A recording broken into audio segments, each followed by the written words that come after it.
Deprive the world of this hair. Say goodbye. Say goodbye. No. Never. Say goodbye. No.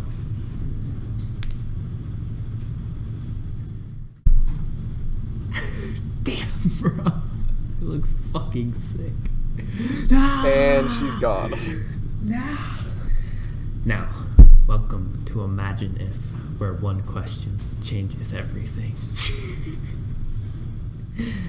Cole and I will be Copyright! Cole and I will be taking on the role of writers or producers. Developers. Developers. Producer. We will be given a prompt telling us what characters we need to use, what kind of movie or TV show, or very little of this information, and we are to develop a pitch idea for what we've been given. So we will start off with the idea given to the other person, and then we will go away for a couple of days and come back with our idea and do the pitch. And from there, there's no real winning or losing, but this is more of just having fun writing our own takes on what a movie could be. You have anything to add there, Cole? No, he summed it up pretty well. It's a fun video. It's a fun video, and of course, remember, we're not specifically writers, so yeah, we're definitely not it. Right. So we're just having fun. So yeah. Anyway, let's get on into the video.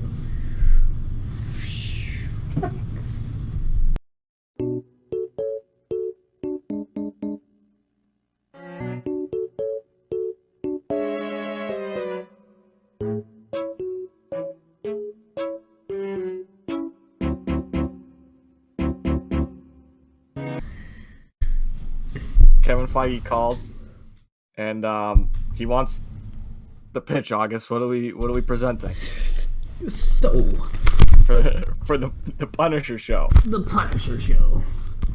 So what I've got here is pretty solid show here for you. I have it as a episodic series, so along the lines of the Netflix show, right? Okay. So it's going to be a little grittier. I think we're going to be along the same tone as Moon Knight is, how that's playing out. So, you tasked me with having Punisher hunt a... It's a very simple prompt. Yeah, hunting an established hero, right? And so I started thinking, I was like, who is A, alive, Yeah. and B, Punisher can realistically not get his ass immediately fucking handed out to him. Okay, no need to roast Punisher. I'm not roasting him other than the fact that he is still a human, and a lot of people would whip his ass. Yep.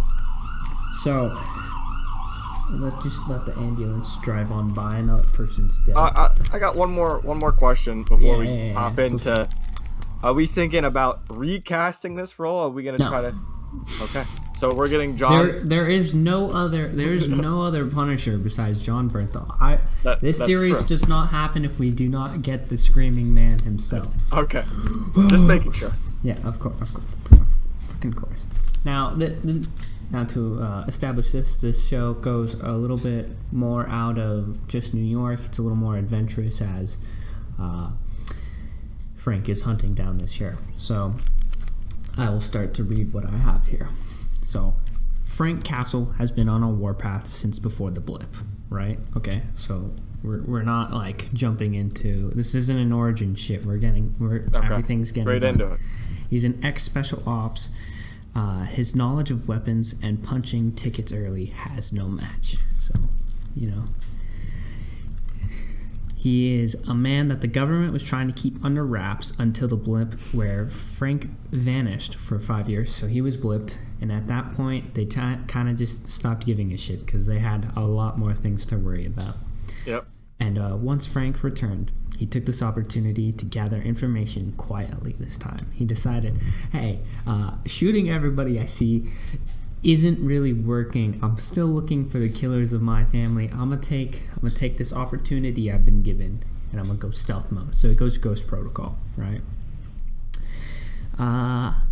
Yeah. It is in this brief time that Frank finds what he has been searching for: the people who killed his family. Oh, shit! You want to take a guess who it is? Kingpin. No. It's the 10 Rings. Oh, okay. And we're about to get into some good I'm pretty proud of this right here. All right. Okay. So, after the capture and assault on Tony Stark, various Black Ops teams were sent to either find Stark or dismantle the terrorist groups that abducted him. Frank Castle led one of the assaults on a large faction of the 10 Rings, shutting it down at the cost of most of his team. The 10 Rings were not very happy about this and brutally kill Frank's family just before he returns home. So, we just tied that into the MCU. So we have a flashback to...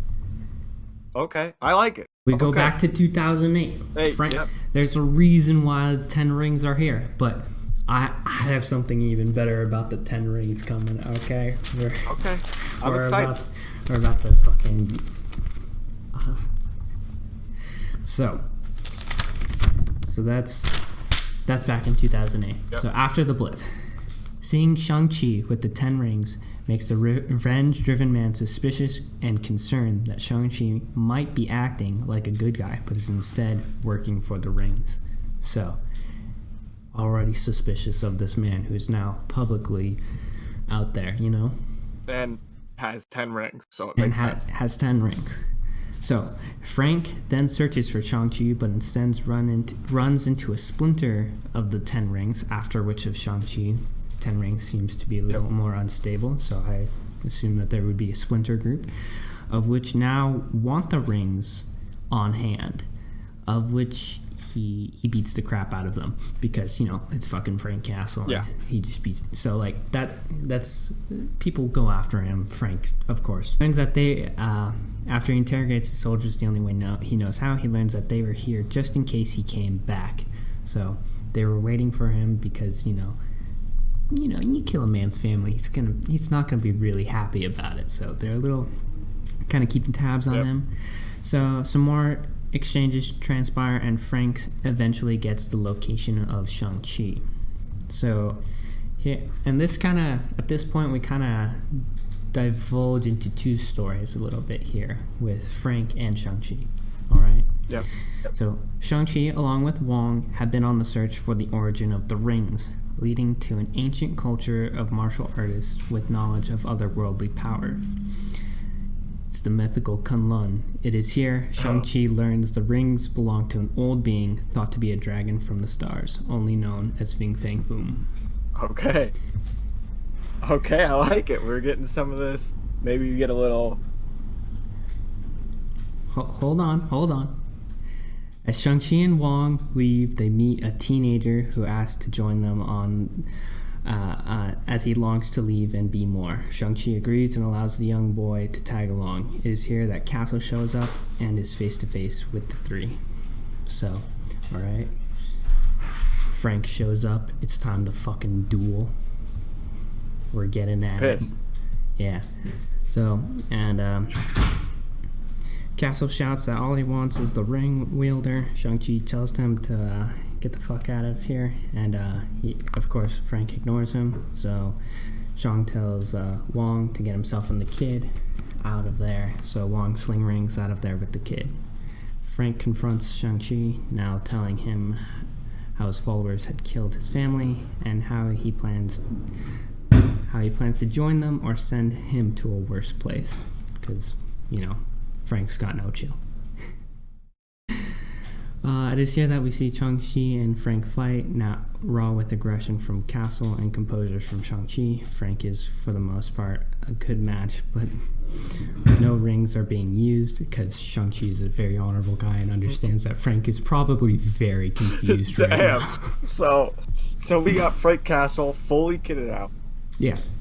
And Shang rings on, not even using them though. Yeah, it's because, well, we all understand Shang-Chi is not the bad guy. And, like, he's not just going to freaking whoop this man's ass. Because, like, so it's hero versus hero. And we know we're going to have a BVS situation here. It's not the point that this is who would win. There's a misunderstanding here, right? Okay. So, where was I? No rings are being used. Shang-Chi is trying to explain the situation. Eventually, the Ten-Ring Splinter group arrives and gets the jump on the two, restraining both before either could use their badass weapons. It is here Frank and Shang-Chi have a heart-to-heart talking about their families, and Frank realizes Shang-Chi isn't playing games.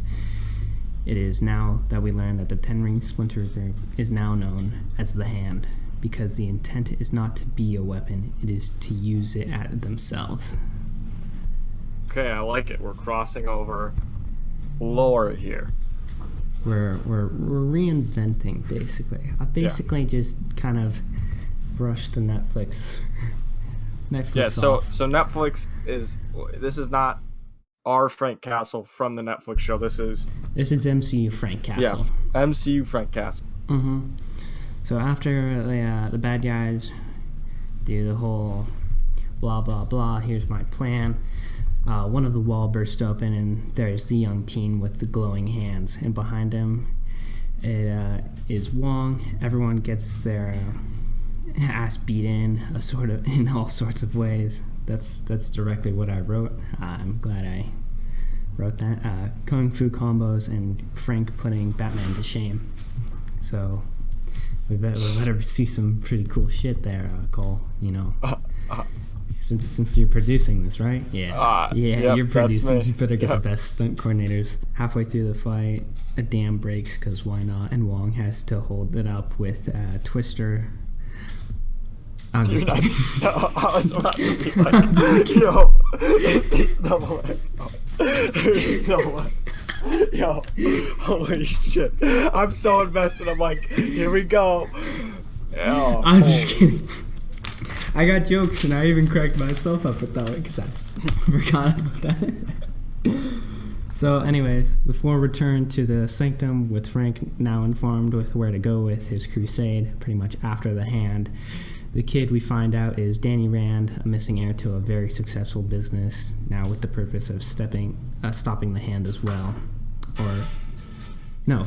My bad.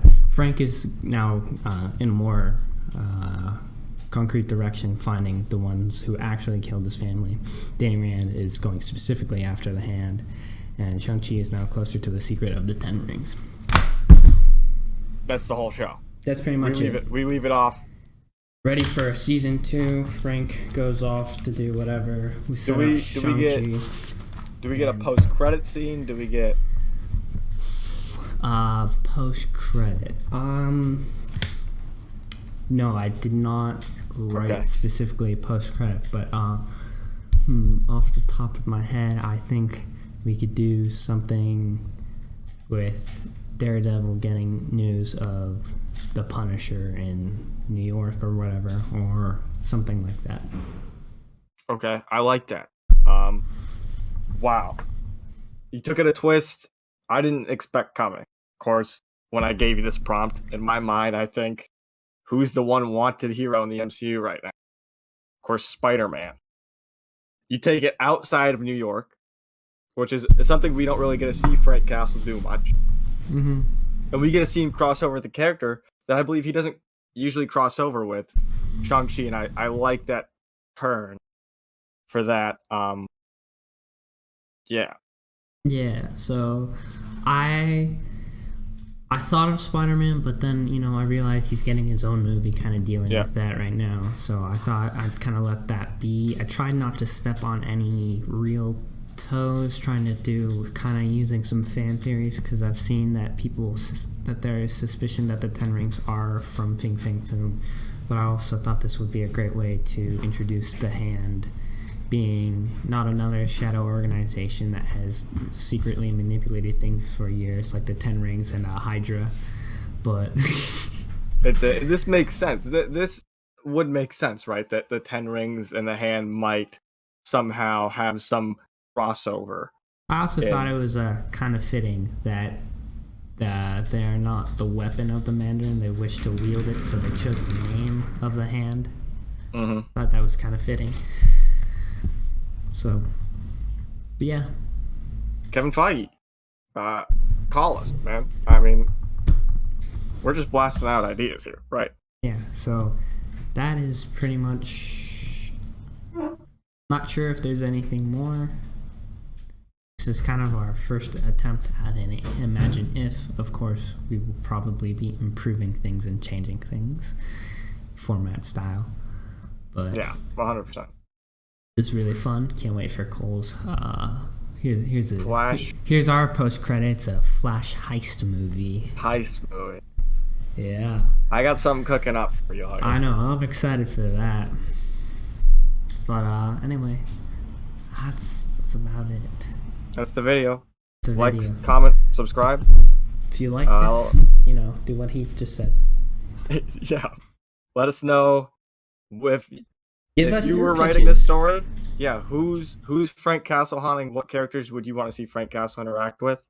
We'll be back next week with, I believe, a video on the Snyderverse. Next week is the Snyderverse conundrum, a pretty big hot take. Yeah, maybe one of the largest hot takes. Probably my biggest hot take ever. So, we'll see y'all for that. Yeah. So, all right. Bye-bye.